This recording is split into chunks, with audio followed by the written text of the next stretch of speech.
Berapa kali bulan ini kamu buka aplikasi belanja bukan karena butuh sesuatu, tapi karena bosan? Berapa kali kamu bilang ini yang terakhir, lalu melakukan hal yang sama seminggu kemudian? Kamu tidak sendiri. Tapi yang tidak ada yang ceritakan ke kamu adalah, itu bukan kelemahanmu. Ada sistem yang sangat mahal, sangat canggih, dan sangat terencana, yang dirancang khusus untuk memastikan kamu tidak pernah berhenti.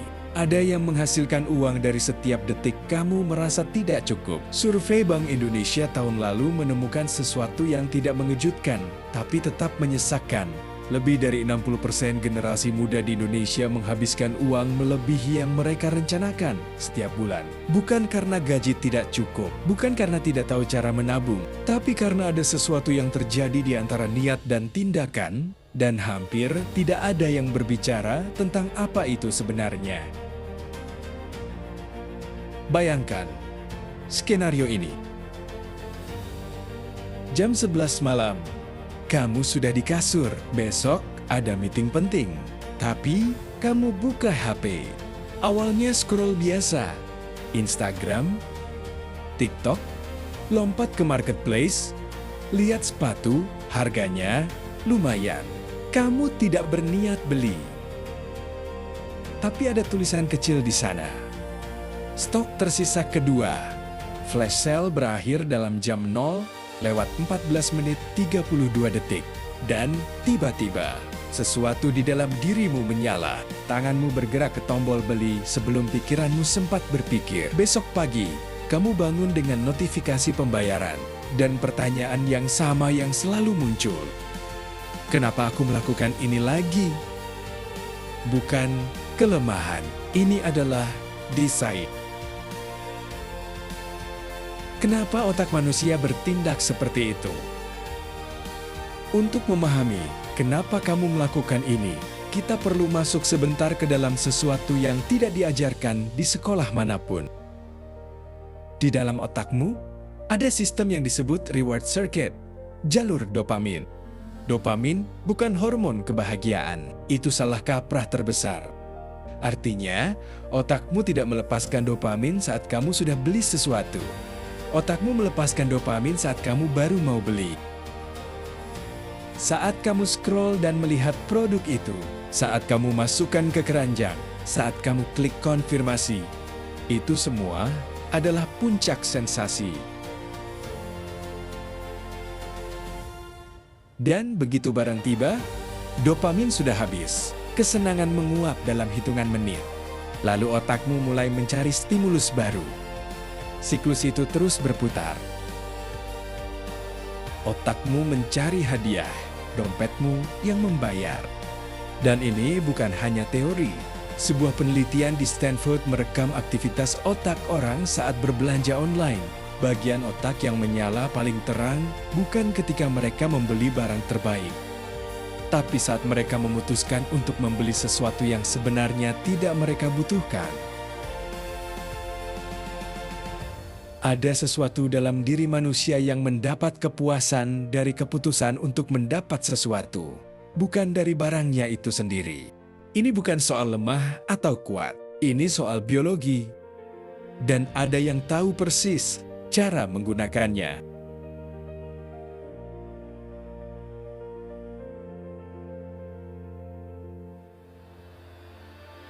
Siapa yang memanfaatkan kelemahan itu?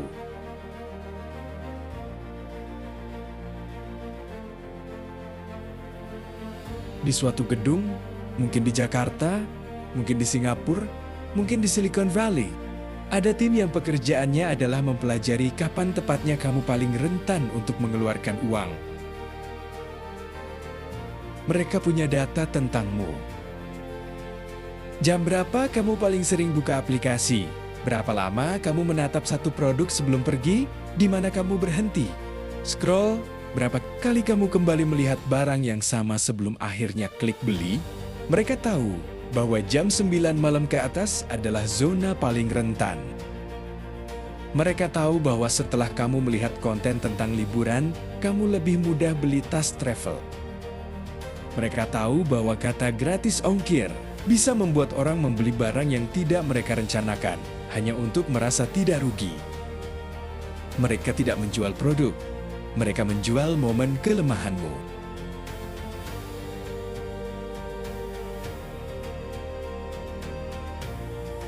Strategi yang mereka pakai punya nama. Para ekonom menyebutnya dark patterns dan behavioral nudges, timer palsu yang menciptakan urgensi yang tidak nyata. Ulasan bintang 5 yang dipilih secara algoritmik untuk muncul di posisi paling meyakinkan. Tombol beli sekarang yang ukurannya 3 kali lebih besar dari tombol simpan dulu.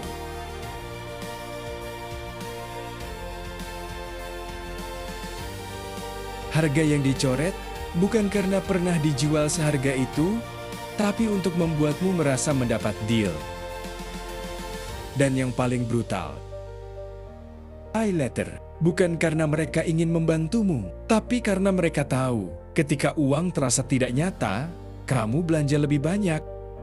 Kartu kredit menggunakan psikologi yang sama. Bayar belakangan, otak tidak merasakan sakit kehilangan uang secara real time. Konsekuensinya datang sebulan kemudian, dalam bentuk tagihan yang bikin sesak napas.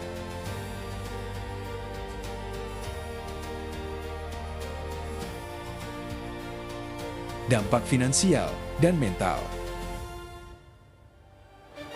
Ini bukan hanya soal uang yang habis. Ada sesuatu yang lebih berat dari itu. Para psikolog menyebutnya financial shame spiral. Kamu boros. Kamu merasa bersalah. Untuk mengatasi rasa bersalah itu, kamu cari dopamin. Dan cara paling mudah yang otakmu tahu adalah belanja lagi. Itu bukan siklus kelemahan. Itu siklus yang dirancang agar kamu tidak keluar dari dalamnya. Dan yang lebih menyesakan, riset dari American Psychological Association menemukan bahwa orang yang punya masalah finansial mengalami tingkat stres yang setara dengan orang yang kehilangan pekerjaan, bahkan ketika mereka masih punya penghasilan.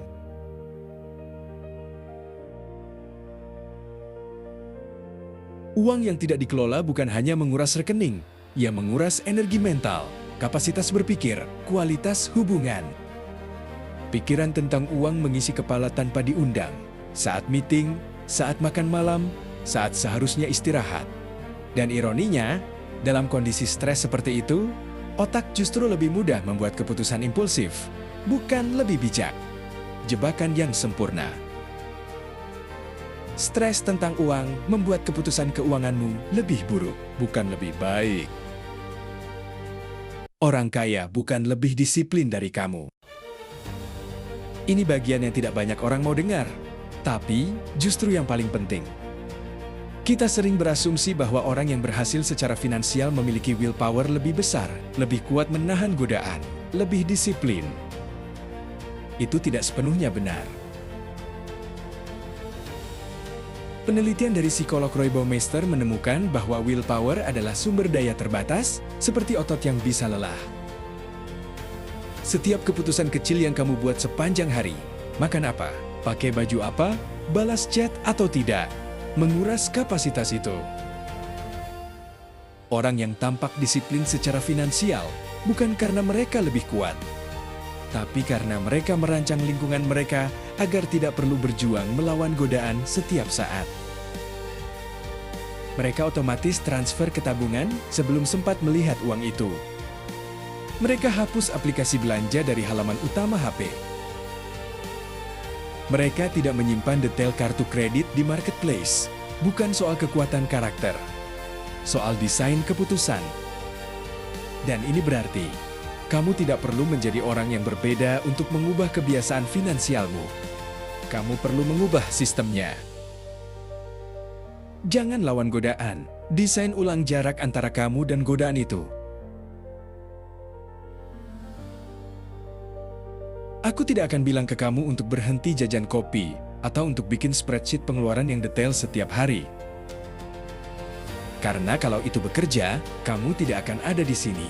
Yang ingin aku tinggalkan sebelum video ini berakhir adalah satu pertanyaan sederhana. Bukan pertanyaan tentang berapa yang kamu habiskan, Tapi, kapan terakhir kali kamu membeli sesuatu dan benar-benar merasa cukup, bukan langsung ingin hal berikutnya? Bukan merasa sebentar lagi ada yang lebih bagus, tapi cukup. Kalau kamu kesulitan menjawab itu bukan tentang keuanganmu.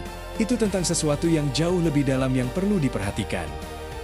Dan sistem yang kita bicarakan tadi, ia dirancang agar kamu tidak pernah merasa cukup. Karena rasa tidak cukup adalah produk terlaris yang pernah diciptakan manusia. Tapi kamu bisa mulai keluar dari sana. Bukan dengan kekuatan super, tapi dengan satu keputusan kecil. Yang kamu buat dengan sadar, bukan karena notifikasi. Bukan karena stok hampir habis, tapi karena kamu yang memilih.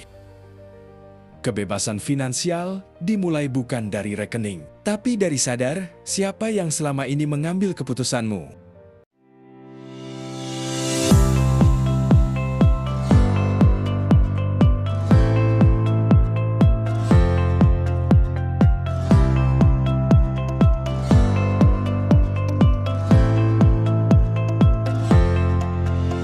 Di video berikutnya, aku bahas satu kebiasaan spesifik yang secara sains terbukti paling cepat mengubah hubungan seseorang dengan uang dan bukan yang kamu duga. Kalau video ini terasa seperti kamu, komentar satu kata di bawah. Cukup satu kata yang menggambarkan perasaanmu sekarang. Aku baca semuanya.